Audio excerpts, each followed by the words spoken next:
What's up, guys? It's Charles here with Rocket Punch Army to do a review of the Chogokin Kantam Robo from the Super Robot Chogokin line.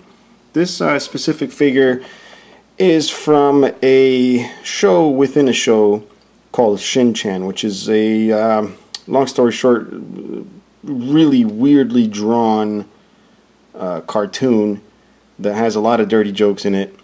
I think it tries a little bit too much to be funny, at least in the English dub version. But it's still rather entertaining. I did catch myself watching a few episodes. But anyway, Shin-chan within the show watches Kantam Robo, which is based on this robot here. And you actually do see him holding a toy once in a while of this robot. So Bandai decided they were going to make a little Super Robot Chogokin. And I think it fits perfectly in the line. It's a little weird looking. Might not be everybody's cup of tea, but definitely really cool in this form. Definitely fits the whole Super Robot Chogokin line, in my opinion. So as you can see back here, something I would have loved to have shown you, but I may have to do next time, is that you can use the effects parts from the Super Robot Chogokin Mazinger Z. They fit right into this. It's using the same type of joint. Here it shows the little wings on the back that are used like a boomerang, and a little bit of articulation there. And then the parts here which use, if I'm not mistaken, they highlight these because these joints are the same as the Mazinger Z joints and connection points, which we will check out later. Anyway, we're going to go ahead and open this guy up. Check it out. It does come with a little instruction sheet right here, which shows you all the different little hands it comes with, how everything is attached here out back. And like all the other releases, it's in a plastic tray, so we'll remove that and take the figure out and put them together. Once you pop them out, you want to grab this little wing set here with the little weird little boosters there, and just pop it right into the back. And then the rest of the tray here has his alternate hands. He's got the open hands here, and he's got the boomerang wing thing holding hands, one for each side.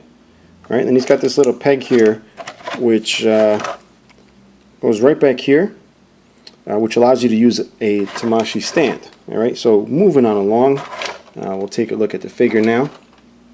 Typical Super Robot Chogokin, nice amount of die cast. You get a healthy amount here on the chest. You'll see the shiny chest here, and the lower legs here. This whole section, front and back, is die cast.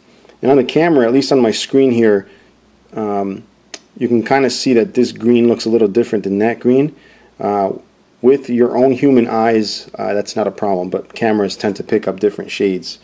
But the figure is very nicely executed. It's rather affordable, really. It's less than 40 bucks, loaded with die cast, really impeccable finish. I don't see any mess-ups on mine, no oversprays. No lack of quality control anywhere on this figure, just very wonderfully done. So we're going to check out the articulation. You got the head. Because of the design of the robot, I don't think it was ever meant to really have much articulation in the head, aside from moving side to side like a cheap old robot. And the wings out back here move, that's why they're all crooked. They do move all the way down, all the way up, so you can see how they work back here. You have the shoulders that go out like this. They do go forward and around if you want to go 360 degrees, but and I notice the joint is nice and tight, which is really cool. So whatever he's holding in hand is not just going to flop down. And he's got this side to side motion, well, back and forth motion on the shoulder, which is really nice also. And then he's got not only this panel here which hides in, but there's also like clicky joints right behind it. You can kind of hear the ratchets, which give it a bigger range of motion, I believe. If you extend it just a tad, I don't know, whatever, they're there, little ratchets there.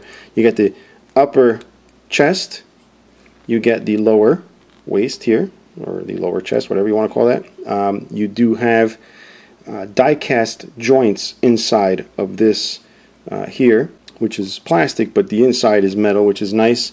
I know they do rock back and forth to extend a little bit. Then you got the knees, which also have these panels, which are spring-loaded. I don't know if you could see that, which is really cool. And listen to those ratchets, guys. Listen to that. That's a high quality sounding ratchet. Same thing on the other leg. Then you come down here to the foot, and you'll see there's sort of an extension joint here, which brings it out just a tad further. And yeah, just that type of movement on the ankles for these really blocky feet. I don't know what these things are supposed to be. They don't roll or anything. I don't know if they're supposed to be rollers or just boosters. I have no clue. I've not gone that far into the series. And I did say that the joints are similar or the same as the Super Robot Chogokin Mazinger Z. And guys, if you don't have this, you have to get it. This line is beautiful. It makes smaller, affordable die-cast toys, which are just excellent. Very, very good quality. So, see if we can share this with this guy. Should be able to, according to the book. And you can. So now he's got a Mazinger Z forearm, and Mazinger Z has the Kantam Robo forearm. Right? And you can do the same. I should have just showed you with the bigger thing here. There we go. Pop that in. So it's pretty cool that it's interchangeable, and I know the back here has this type of connection point. If I'm not mistaken, the Scrander also has that same exact, yes it does. So let's pop this on. There we go. And now you have the Kantam Robo with Mazinger Z Scrander. I just think that's pretty cool. They didn't have to do that, but hopefully they continue to do things like this with the rest of the line to give it a little more play value, I guess, or just to let you have fun like I am right now.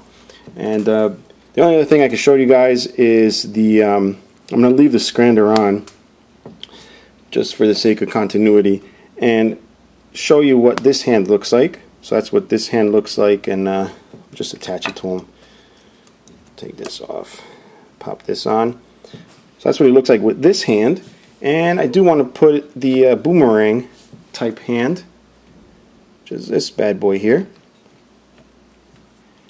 And supposedly this is supposed to be like a boomerang. So you just pop this into his hand, like so. He's able to throw it around and whatnot. So yeah, I think that's it, guys. It's not much of a gigantic review. It is a simple figure, but it is beautiful and definitely worth the price. If you're into die-cast robot figures, I know this is a little on the simpler side, but if anything, you can grab one of these Mazinger Z's, which are also just as excellent.